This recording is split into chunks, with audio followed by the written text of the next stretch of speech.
Welcome back to the Dispensary Live, episode 9. Tonight we have a special guest. Well, it's pre-recorded, but it is awesome. It is Wisconsin State Senator Melissa Agard from the 16th Minority Leader. Minority Leader, correct? Mm-hmm.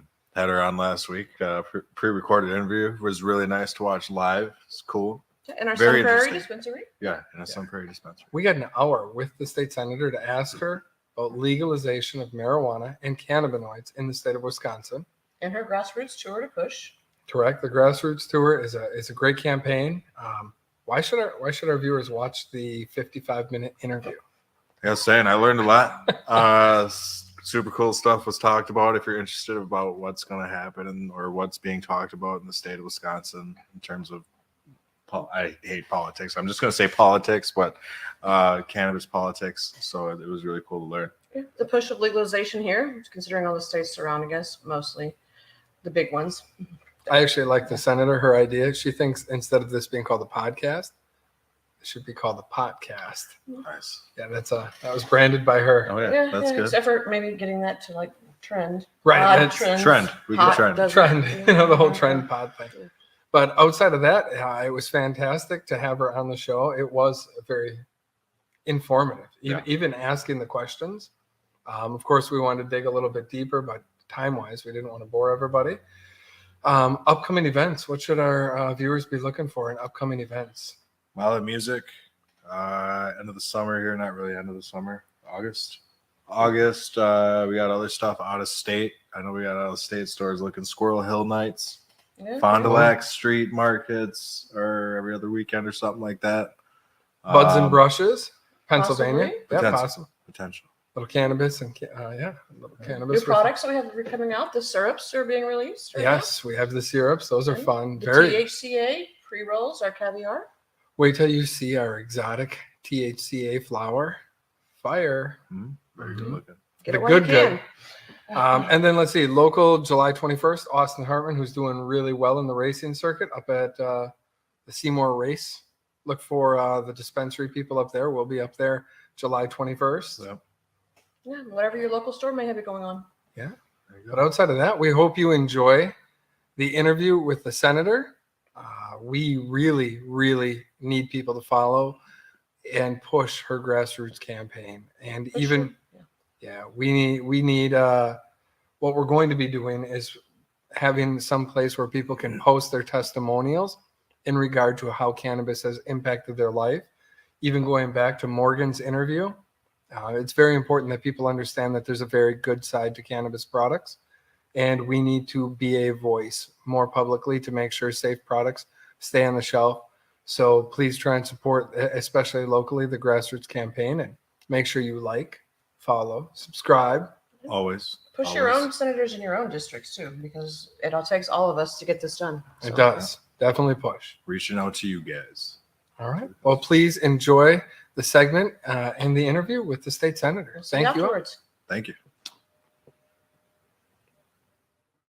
And welcome to the Dispensary Live. Today we have a special guest, State Senator Melissa Agard, 16th District. Good morning, Senator. Good morning. How are you doing? I'm doing great. It's wonderful to be here. It's amazing to have you here. Like, I could not find any type of podcast or interview where an actual senator came into the presence of a dispensary around the product here in the background. Why? Why are you even here? Well, first of all, I'm surprised that you don't call this a podcast instead of a podcast. Maybe you want to rebrand there. That's actually, Brandon the Brand is in the background. He's got that. That's actually pretty solid.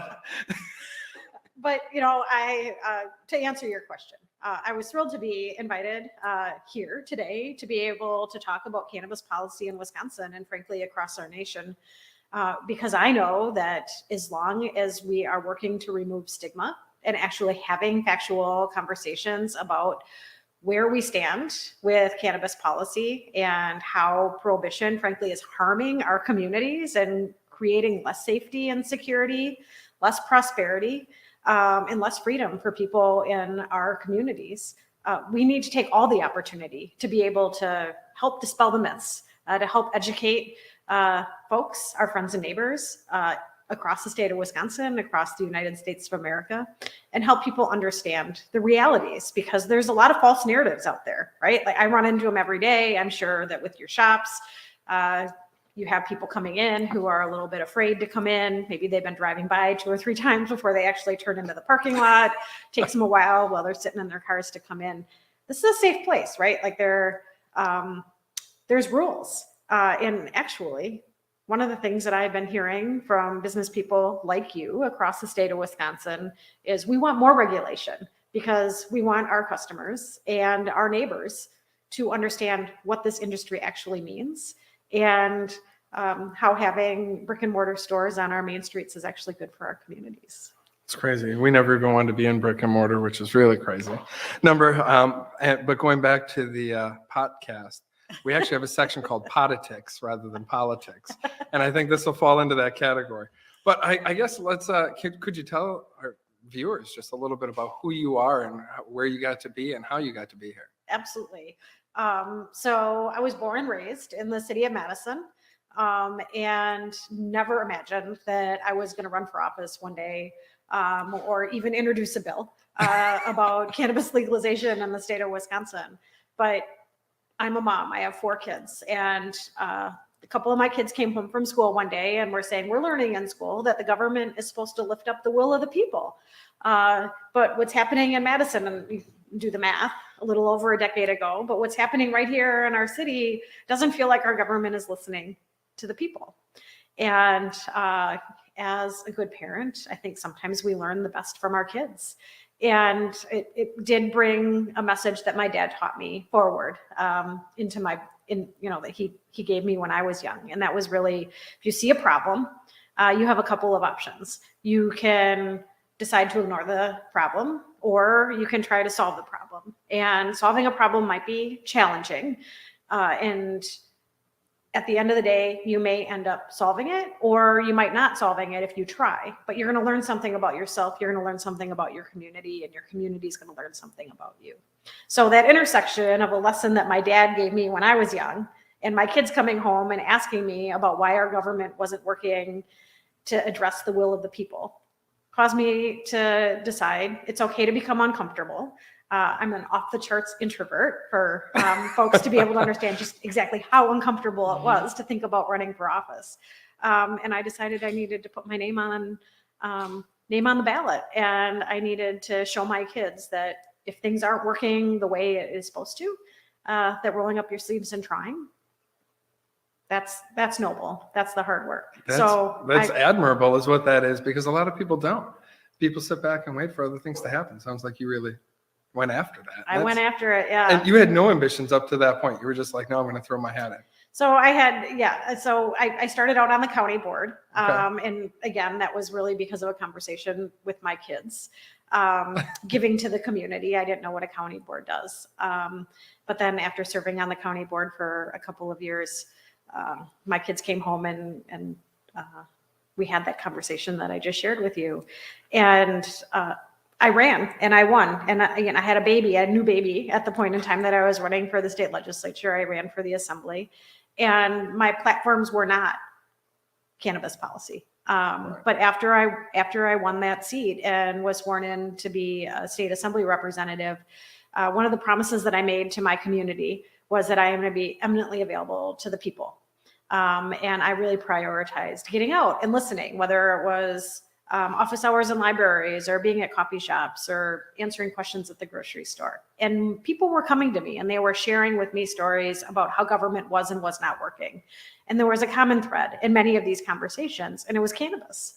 And I'm not exactly sure why that was the case. I don't know what that is the reality for other people who had run for office and they were choosing to ignore it. But from these conversations, and I'm happy to share some of them with you if that's helpful, it became really clear to me that the most dangerous thing about weed in Wisconsin is that it's illegal, and we need to do something about it.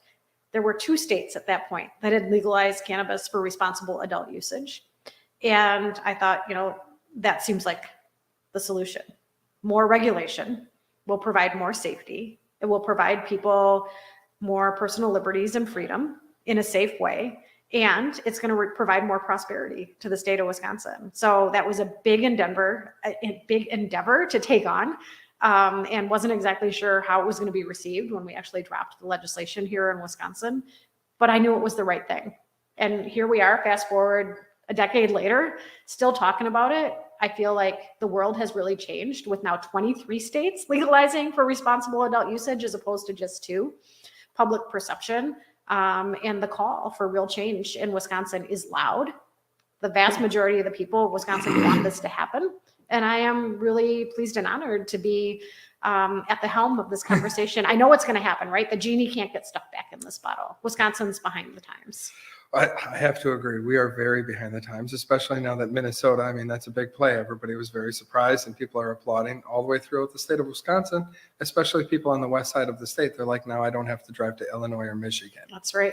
Which is something we don't want to see. I mean, loss of tax revenue, but you're right. The biggest problem we faced is it's being illegal.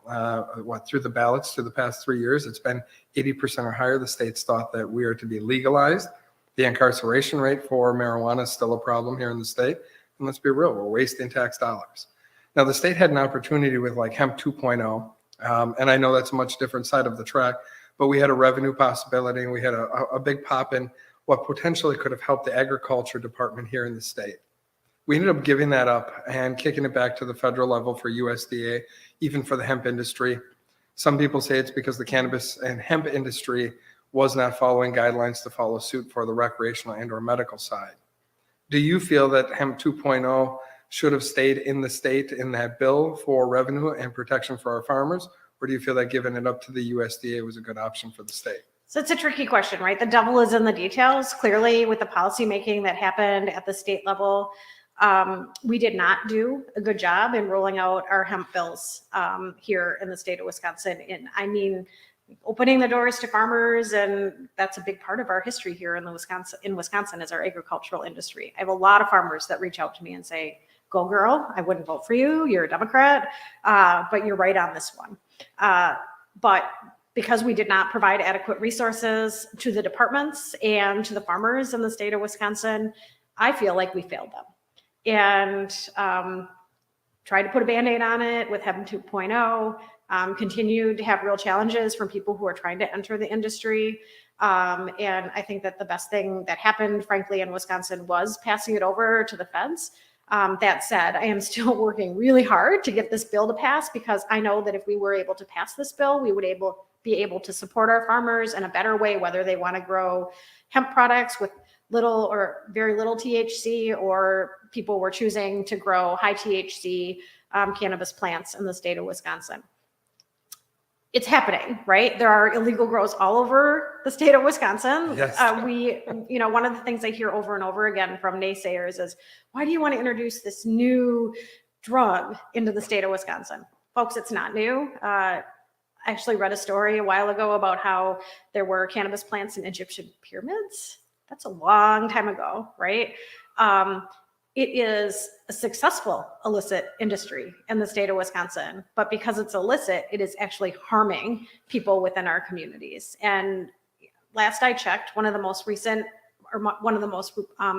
big jobs of government is providing more safety and security. That is a big responsibility that government needs to take on. And the fact that we're not engaging in that when it comes to cannabis makes me concerned as a mom of young boys and young adults, and also watching what happens to communities that don't do this. As you mentioned, racial disparities are terrible in the state of Wisconsin, and racial disparities with cannabis-related offenses. 4 to 7 times more likely if you have black or brown skin to be popped for possession. Not distribution, not open intoxication, possession in the state of Wisconsin. I know that cannabis legalization isn't going to address all of the racial disparities in our state, but we should be looking at every policy with a lens of making good change there. Personal liberties and freedom. People are stopping at Quick Trips all the time and picking up a 6-pack of beer and going home and drinking them and then going to work the next day. I've never met anybody who said, yeah, I go home and I pack, 12 packs away and it's made my life so much better. And That's great. We just recently had an interview with Morgan on our last podcast and discussion that how THC has made her life for the better. and how it's changed and impacted her life. And the only problem she has is the fact that it's still illegal for certain products. Now, she's been very blessed with the product line that we have, and she's taken that, and now she no longer has to drive out of state. But up until that very point, before we were available to her, she was driving out of state, bringing it back in. She had Child Protective Services called on her because her neighbors smelled marijuana, and it was this big ordeal. And you talk about the crime rate or even disparities. It's scary that our crime rates are going higher and higher and higher in what we're allowing. We talk about things of where money should be allocated or what should be done, and yet people are wasting time to discuss why cannabis shouldn't be legal in the state of Wisconsin. Well, yet we've got much bigger crime issues to focus on, because I've being a DOJ certified guy, I've never seen people in, and I shouldn't say I personally haven't, the officers have, but to see bar fights and domestic violence, things of that nature, usually is not THC involved. There are drugs involved, but it's usually not THC. And one of the biggest drugs that's usually involved with that is alcohol. We all remember college, and we're down here close enough to Madison. College kids, after a few, that 1 6-pack, they're feeling a little bit more brave. And I think that's been an ongoing issue. So it's scary to me to see that Wisconsin is now in a position where now Minnesota passed, and we are completely surrounded. And to say we're behind the times is one thing, but then to say, if out of the 38 total states that have recognized marijuana as something acceptable within their state boundaries, 23 or 24, which are recreational, would and if Wisconsin could get a bill passed for medical and or recreational, do you think it would be great for us to hold on to once it goes federal, or do you think we would also kick that power up to the federal government as well and let them control it?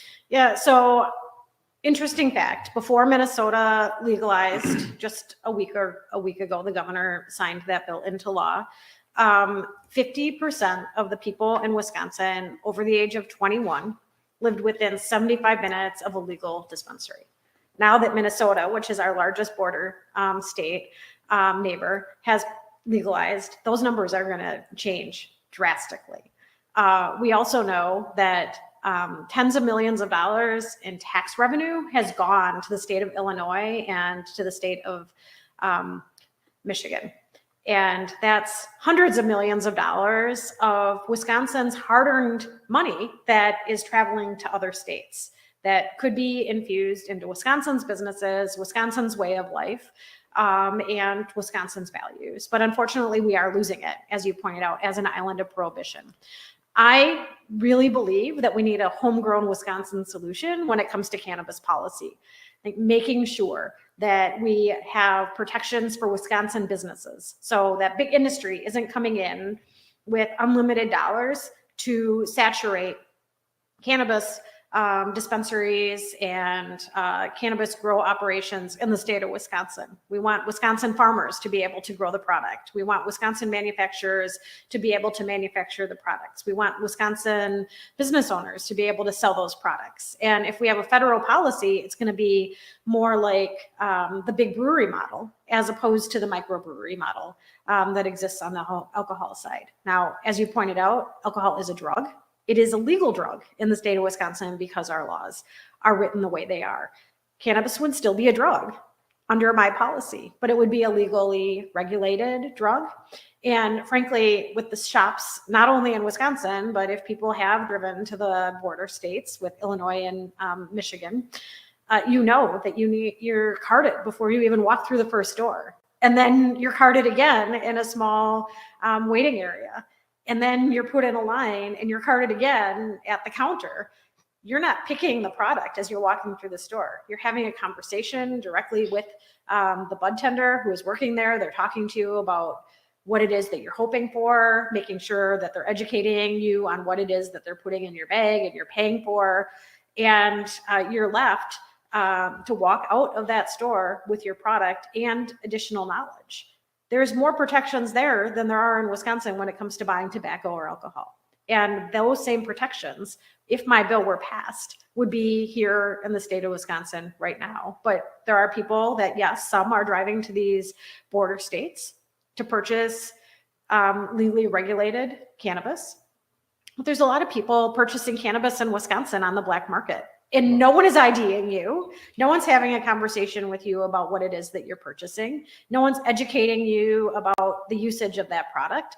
And you're not guaranteed of the quality of that product when you're going home. And there is a lot of opportunity for people to be harmed by the illicit market here in the state of Wisconsin. So having a Wisconsin policy that invests in Wisconsin business owners and Wisconsin's values is vitally important to me, as opposed to having federal policy. Now, based on the makeup of our legislature and our inability to actually move policies forward that matter to the vast majority of the people of the state of Wisconsin, it is possible that the federal government crosses this finish line before we do. But as a policymaker, I'm going to continue standing up for our small businesses, for our kids, for our main streets, and for what it is that we all dream for our state.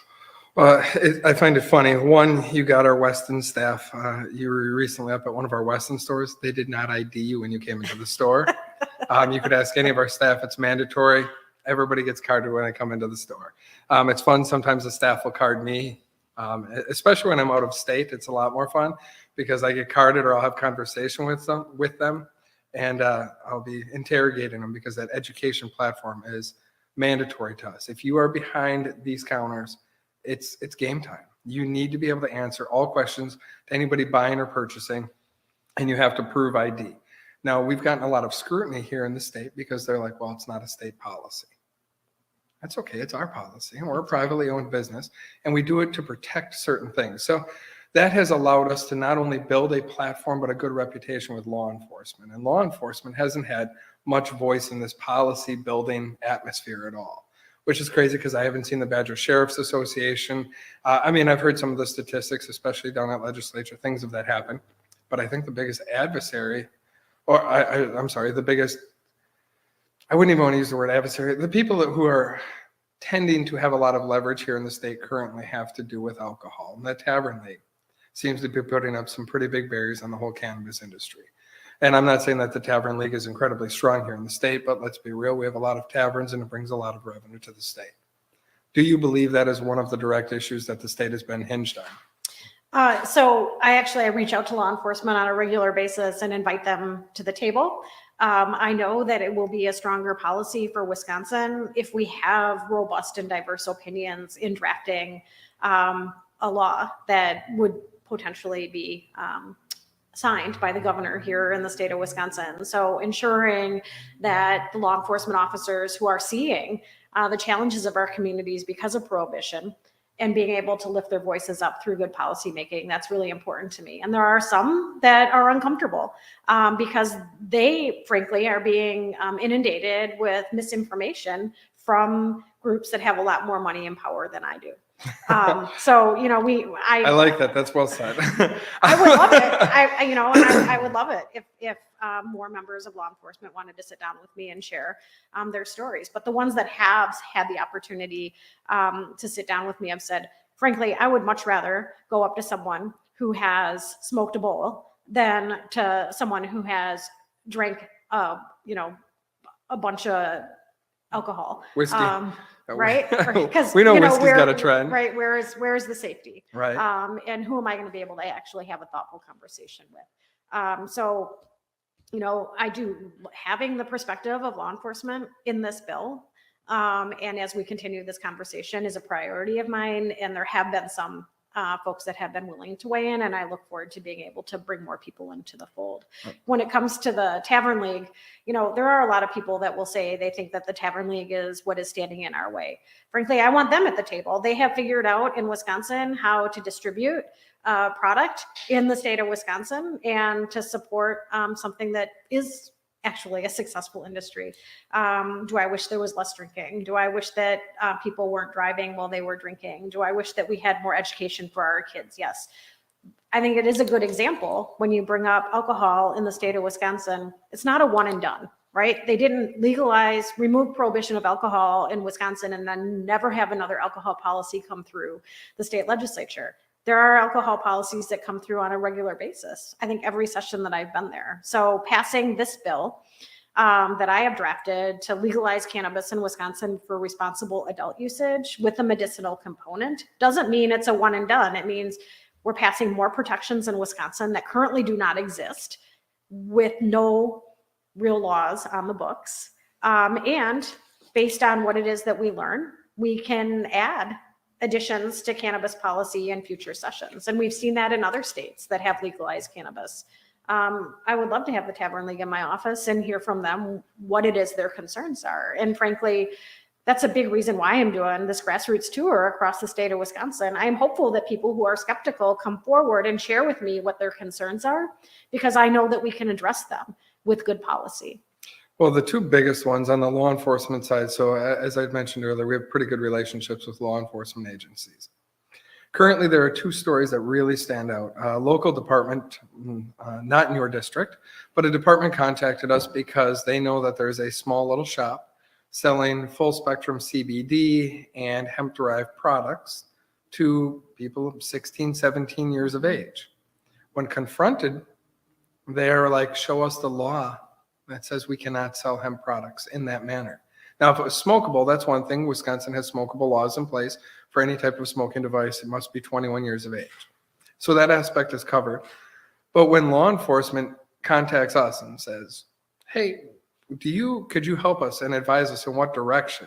So it's really funny. I actually walked into the office the following morning, and we've got like a corporate line of offices, and gave a proposition to all the staff like, hey, let's say I'm so-and-so, and here's the situation. Find me laws to show me why I cannot sell this product. And unfortunately, in the state of Wisconsin currently, we're not protecting our constituents and or our kids because of the lack of regulation. That's right. And that's at the point where when we get scrutiny because of how strict we are on IDing, or even we've had parents come in and say, hey, we're buying it for our kids out in the car.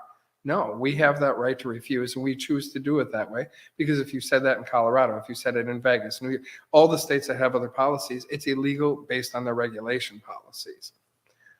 So that turns into a two-part question where, because of the lack of regulation, a good note though for you to know, with law enforcement up and coming, I'm working with a couple different departments who want to push forward to start a standard field sobriety testing program with marijuana. And because currently we have our Delta 9, we've got ways to intoxicate people to sit down through that program. So if we get a date on that, I'd love to invite you there so you can come watch everybody and watch how officers interact. Because we want to change that stigma where people believe that marijuana will be much different, and we're actually going to show.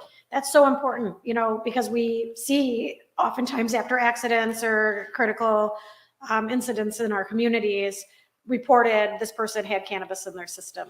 It's based on a blood test that they're getting those statistics, and it could have been consumed up to 25, 28 days prior. It doesn't right now. Those blood tests are not based on intoxication. And actually, I've worked with my colleagues. There's a bipartisan group of us that are working on policy that would actually provide additional educational opportunities to law enforcement officers to be able to do field sobriety tests that actually talk about intoxication, as opposed to relying simply on these blood tests. And that is a big concern in Wisconsin, right? Impaired driving, whether it's your cell phone, someone eating a Big Mac, someone who has drank some alcohol, prescription drugs, lack of sleep, distracted driving. We all need to be safe on our roads, and we need to take that seriously. And here in Wisconsin, we have a lot of weaknesses in our distracted driving laws and impaired driving, especially when it comes to cannabis. Relying on a blood test is not equal to intoxication. It is not. And I think that it's nice to see law enforcement agencies also changing that stigma all the way around, where they are now a lot more accepting, and they're like, unless they've got a pound of marijuana, we don't want to mess with it. We don't want to take up the time, because they know and understand how much it impacts us as taxpayers across the boards by the time it goes up through the DA. And let's say it is a big enough case and they request a jury and they push forward, that costs us a lot of money. But I do want to rewind quick, and where you talked about the advantages for the agriculture department and how Wisconsin growers and how keeping it core to the state. Would, and if it goes federal, if Wisconsin has a plan in place, would you be one of the people that would say, yes, I want the federal government to take over the program? Or would you keep it centralized, because as there has to be, you said, big corporations and things of that nature. So I revisit that same question, because training, what I saw and observed being in this industry in the state of Wisconsin, when Hemp 2.0 even happened, or before it went federally legal, we were one of 13, excuse me, we were one of 13 states that were working on hemp and hemp programs. So we had all these consultants come in from all over the place, people who basically couldn't cut it in other industries. I hate to say that, but I'm not a big fan of consultants, especially in this industry.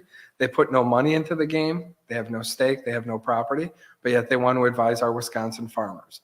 Many of our Wisconsin farmers across the state know how I felt about consultants 2-3 years ago, and I'm certain my policy has not changed on that. Because we were talking about Wisconsin farmers, Wisconsin money, Wisconsin values into growing. So to ask farmers to give up land to grow something that they had no idea how to post-harvest, and that's where I'm going with this. When you talk about keeping it Wisconsin core, because there is so much labor and people don't realize the labor intensity into post-harvest, would we want to focus on having even a training program or a state regulation part? Because I don't see anything to protect farmers or growers in that. And how do you feel that should be addressed when people don't have that knowledge, or how should we build that into regulation? Absolutely. So the bill that I have drafted would really keep it Wisconsin specific, and we would have to have more state employees, frankly, to support our farmers and to support the industry.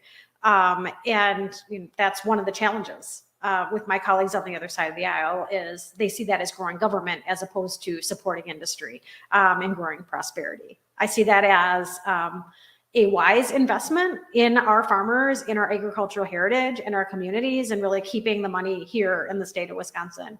Knowing that we have services out there like the UW extension programs that support our farmers already in many ways through county extension departments and more statewide, I would see them as great partners in this project. That with the legalization of cannabis, making sure that people that want to be able to transition from maybe corn and beans into cannabis products, they would have people they could go to in the same way that right now they have people that they can go to talk to about challenges that they might be seeing with their traditional crops here in the state of Wisconsin. I say that with an asterisk because I do know that hemp is actually a traditional crop here in the state of Wisconsin. It kind of it just dropped off.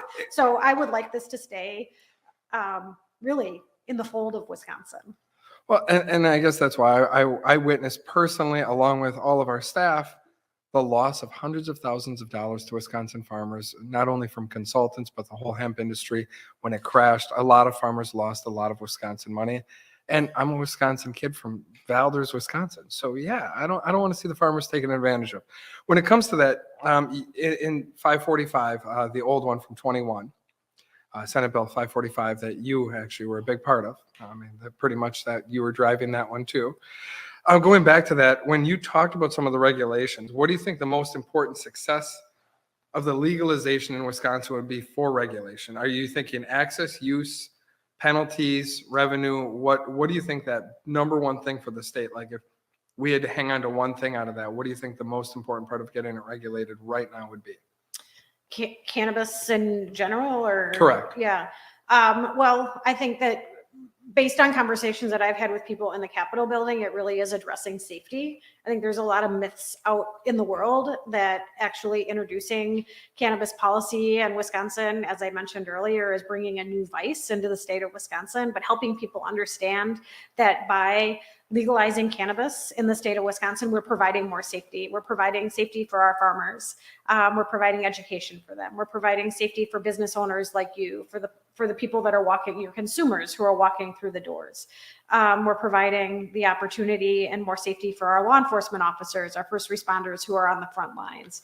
We've been able to see decreases in opioid usages in states that have legalized. We have not seen increases in youth usage in states that have legalized.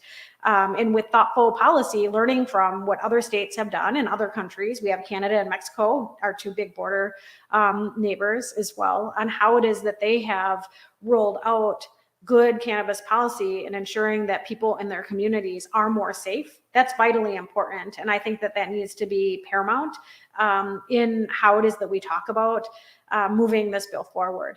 Yes, there's also revenue that would be brought into the state of Wisconsin. There's good paying jobs There's opportunities for Wisconsin kids like you and I to come back to Wisconsin and open up their dream businesses, or to work with people like you to be able to really get their hands dirty in something that matters to them that they currently don't have. There's opportunities for farmers to be able to hold on to their small family farms as opposed to having them sold off to big industry, which is a really unfortunate trend here in the state of Wisconsin. In addition to the tax dollars that we would have that we could invest in mental health support for people in our communities, which is very lacking, addiction support, addiction research. It is looking more and more like addiction is actually genetically predisposed, a genetic predisposition, as opposed to because someone is making a bad choice. So being able to really dive into what that science looks like and how we support people with those predispositions, right? That's what I want with this policy. And also, like, I know that we in Wisconsin love our freedom and we love our liberty. And as you know, here I am, I'm a progressive Democrat, but I love freedom and liberty too. And my the colleagues Packers? on the other side of the aisle would maybe they get surprised when I say that. Based on your track history, it's pretty apparent that that's what you've been. You've been a very we the people type person, which I think is a fantastic stance. You brought up a couple points in there that you talked about money, and going into money. Before I even ask, actually, I'll just ask that question first. If legalized in the state of Wisconsin, you've talked about not only racial disparity, but just disparity and incarceration with marijuana. What should we do with everybody who's been incarcerated in the state of marijuana? How do you feel that should be addressed? Yeah, absolutely. So that's a big part of the bill that I have drafted, is making sure that once it is passed, people who have offenses on their records would be able to have those wiped. Who would lead that? Who would pay the legal fees, and how would that be tracked? And up to what? Like, so let's say someone got busted with 10 pounds. Do you want that one wiped off the record? So non-violent, Okay. and more minor offenses. Certainly, if someone out there is a huge dealer and they've got a lot of minions under them and are on school grounds and have cocaine or heroin or fentanyl in their sachet as well, like that's not good. Those are not the people that I'm targeting. Perfect. But we have seen actually other states that have taken steps of having a path where people can apply for expungement of their records. We've seen other states that have put forward policies that it's just totally wiped clean. I think that there needs to be transparency in how that is happening, and having the ability for people to have some control over their own path. Just trusting that the government is going to wipe everything clean without any sort of transparency to that, or providing an actual path forward, is concerning to me. But making sure that we're working with our attorney general and our local DAs, that we're not creating a system that's going to be impossible or cause frustration or confusion for people in the state of Wisconsin, is vitally important. But what I do know is that many people have been harmed by prohibition and have a record because of our current prohibition in the state of Wisconsin. And once we pass this bill, there are going to be less people harmed. Yes, there are people that if they were big dealers, if they were selling to our kids, if they had gigantic grow operations and were not filing for permits, they would be charged. There would be penalties for people who would be engaged as bad actors, even under legalization. And that's how it is that we keep our communities more safe. That's what regulation means, right? So thoughtful regulation also allows for people who have been harmed by the system to be able to be cleaned up through new policy. Well, I wanted to kick a little idea to you, since I have your attention for a quick moment. In the first 36 months, once it goes legal, part of the fees that go towards the application process should be applied to helping the state pay those legal fees to have people look into getting those people expunged. I felt it's a good way to draw money from its own industry to help revitalize the people who have been hurt by that same industry. And that was it. I figured couldn't be done in 12 months, and 60 months seemed a little too long. So I try and find that common ground, depending upon what do you think the tax rate should be on marijuana in the state of Wisconsin? So certainly people who under my bill would be receiving cannabis in Wisconsin for medicinal access would not be paying a tax when they walked into a dispensary or a compassion center. I don't think that medicine should be taxed. I agree. We know that there are states that have thread the needle when it comes to the taxing structure in a way that has been really heavy-handed. You look at the different taxing structures, for example, even between Illinois and Michigan. But it's even bigger than that. And that, yes, we can have the excise taxes on the product before it hits the actual counter right here where people are walking into your store. But also knowing that even in Illinois, if you go to a shop on the border, people are going to be paying a much higher price for the same product than if they go farther down south into the state of Illinois. So part of it is the tax structure, but also part of it is supply and demand.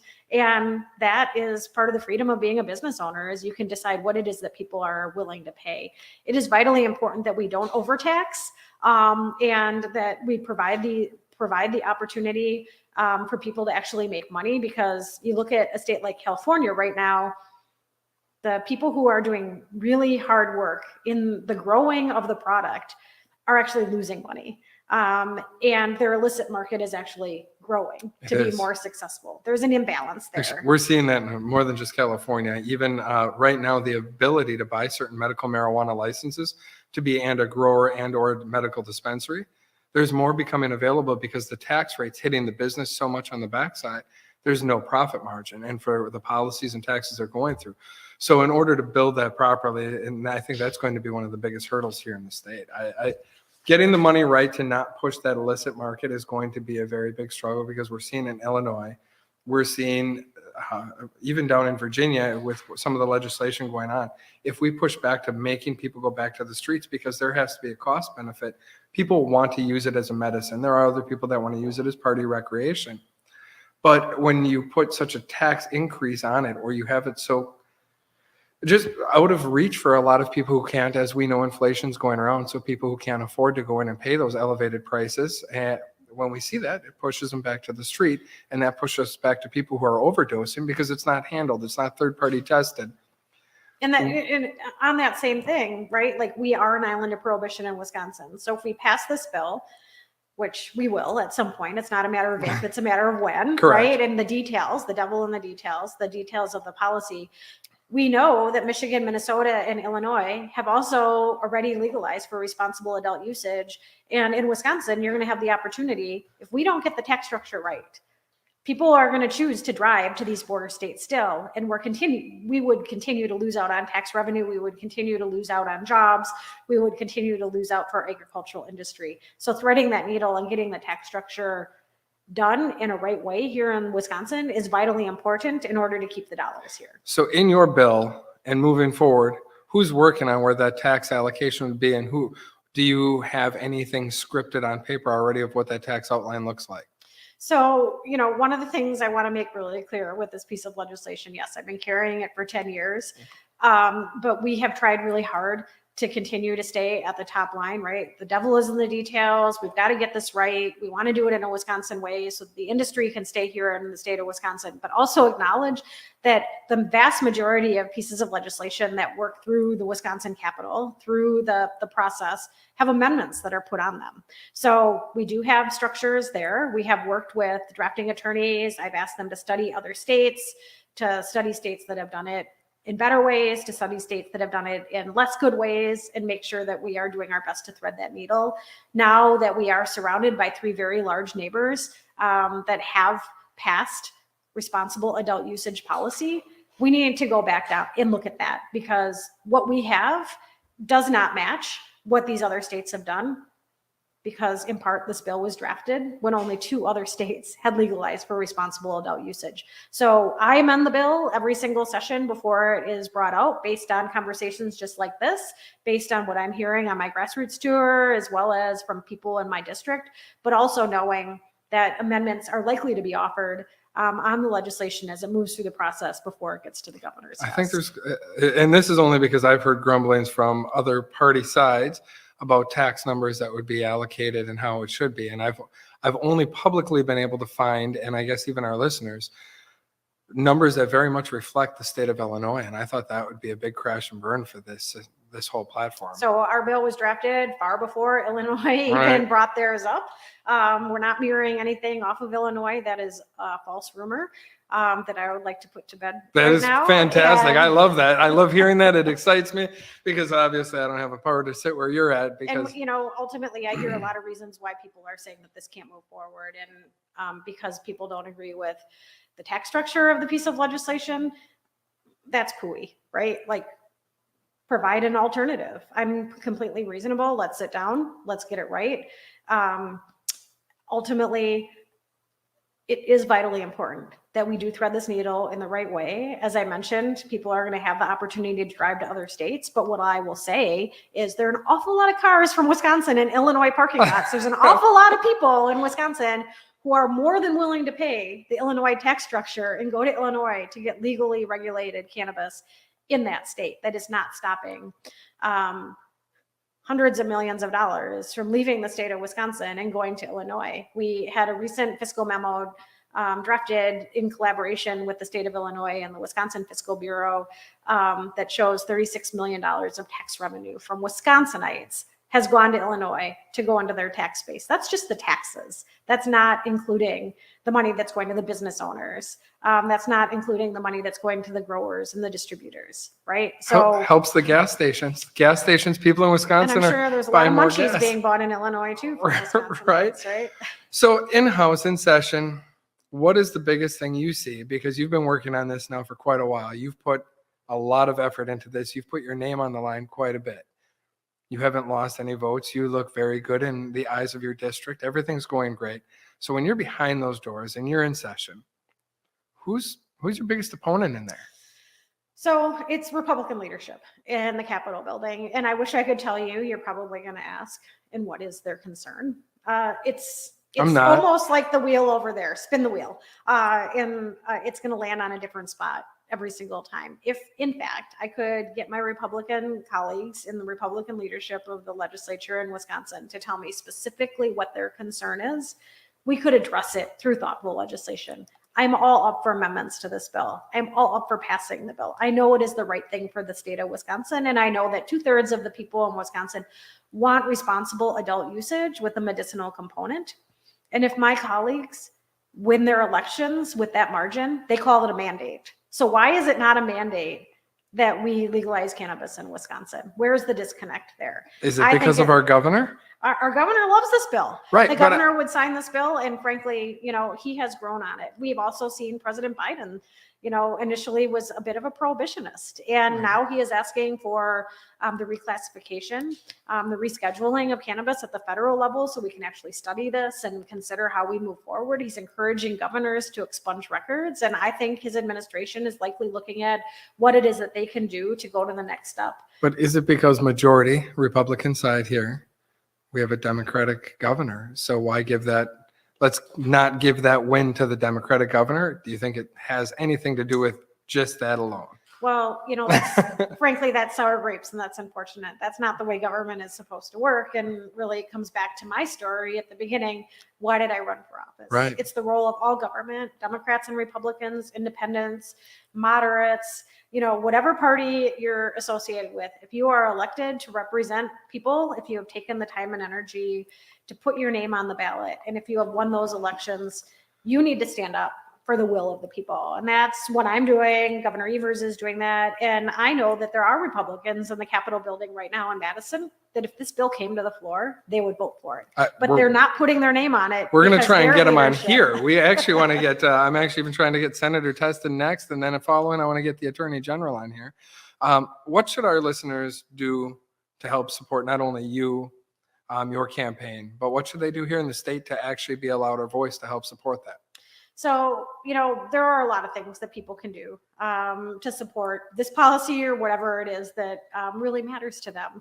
And What matters to you? yeah. You've been putting 10 years into this. Like, so if there's a front runner of anybody who it matters to, it's got to be you. Like, and you're doing it for what the majority of people are saying. And it's actually cool because you're doing it for the majority, but you're the minority leader. I like that. Yeah. So one of the things we say in our office is The majority party does hold the majority of the seats in the Capitol building, but it doesn't seem like they're in touch with the majority of the people in the state of Wisconsin. And that's true on this issue. It is. And, whether or not you're represented by someone who has been straight out saying absolutely not, or someone who is leading the cause, it is important for people to share their stories with their elected representatives. So regardless of where it is that you live, please reach out to your elected representative and speak to them in a thoughtful manner, right? Don't say, oh, I'm mad at you because you're not on the right side. Say, I want to share my story with you. And when you share that story, the power of allegory, the power of that human connection does bring people along. And I think that oftentimes we just make assumptions that government is so broken that it doesn't matter when we provide that vulnerability and that story to folks. So I do encourage your listeners to reach out directly to their representatives.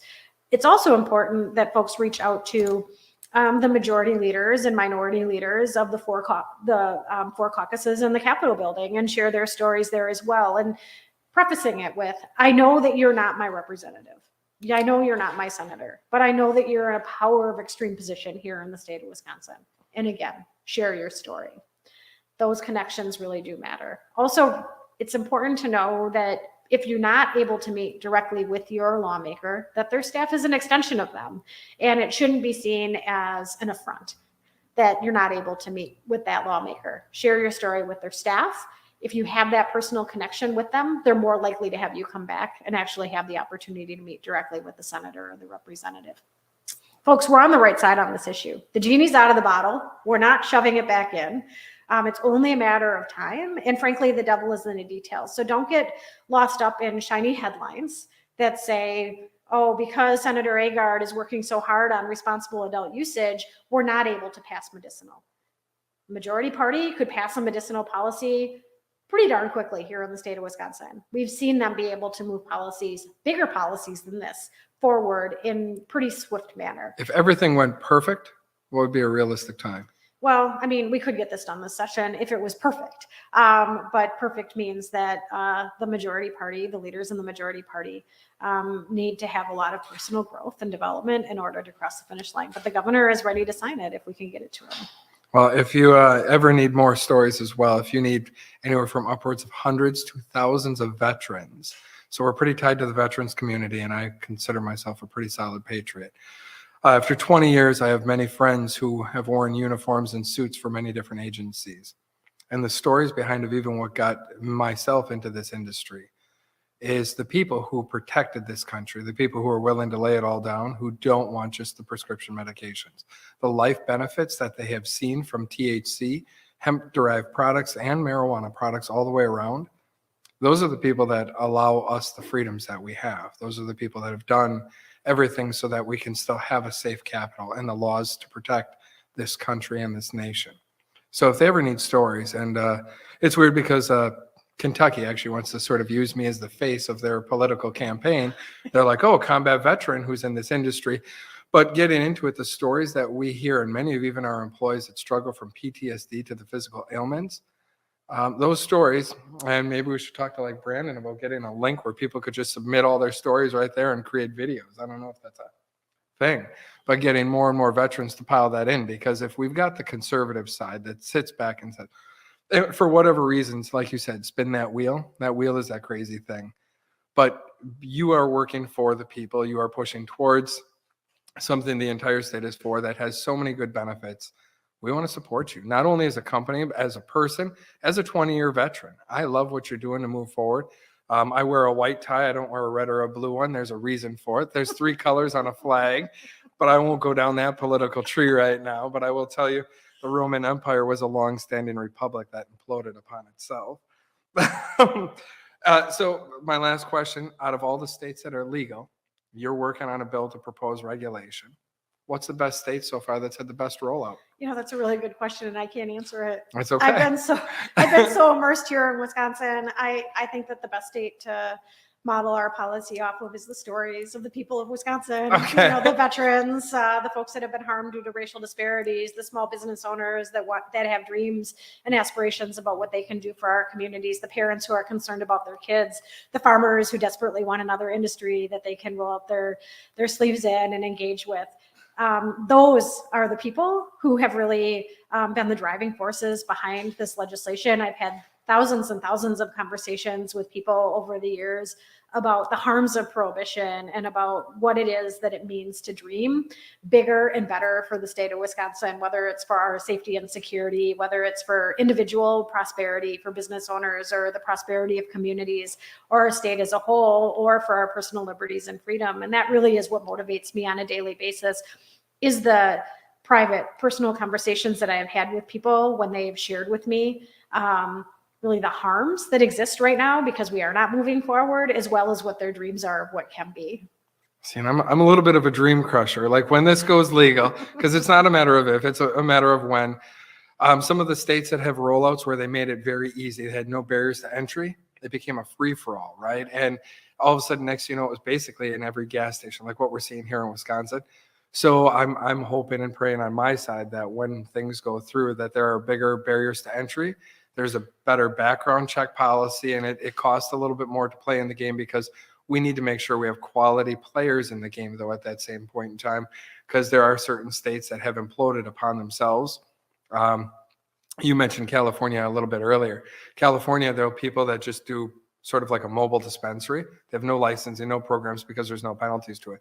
So they set up a little weed shop. They sell there for 4 or 5 months. State comes in, gives them a citation. They pay the citation. They move 5 blocks down the street, set up Or again. next door in the strip mall. Or next door in the strip. Yeah, there's a lot of that. So that I'm excited to see this go through, and I'm going to continue to watch. We're going to try and get as many people on board to support and push this through and be your cheerleader, because we want to be your cheerleader. I'll hold the palms. I look good with the little palms.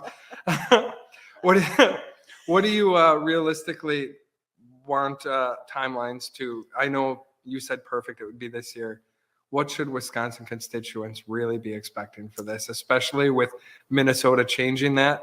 I mean, that's a gaslighter right there. That's what are we going to do? Yeah, well, I'm going to continue doing everything that I can. I had five stops on my grassroots tour during the month of May.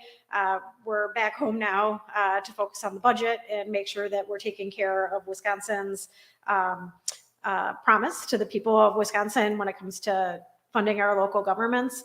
And we will be embarking on a second leg of the grassroots tour. So I would love for your listeners to weigh in to my office on where it is they would like us to stop. And if they have stories or things to highlight, look forward to being able to hear from folks.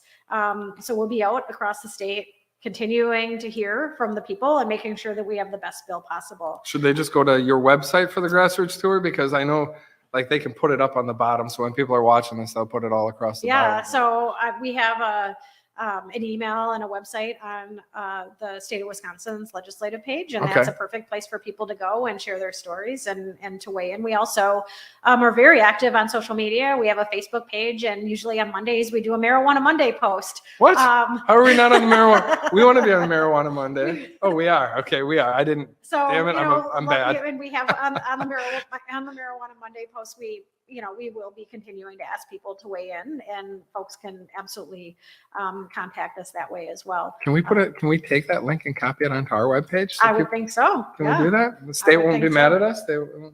Okay, Brandon says it's no problem. I trust him when it comes to that. Yep. Well, do you have any other questions? I feel like it's been an honor, first of all, to have you here. It has been absolutely a pleasure, and to have this much time with you. I feel like I'm in debt to you now. We have a state senator here in a dispensary. We've got flower. We've got. Can I ask? I don't know. I mean, because there are listeners and your children will listen. Have you ever used products? So when I first introduced this bill 10 years ago, I had not. Okay. But I have since. Okay. I have since partaken. Okay. Yeah. All right. We'll leave it at that. We're not here to incriminate. All right. Well, then, Senator, thank you so much. We look forward to supporting you. We look forward to supporting this campaign. And our listeners definitely check out our webpage so that way it can go and we can support the senator in her mission here in the state of Wisconsin. For out-of-state listeners and out-of-state viewers, also click on there. Tell us your story. Let us know, because that gives us as not only a company, but as a nation power together to focus on and push this forward so we don't get in trouble for the products that you really enjoy. Thank you all again. And thank you, Senator. Thank you.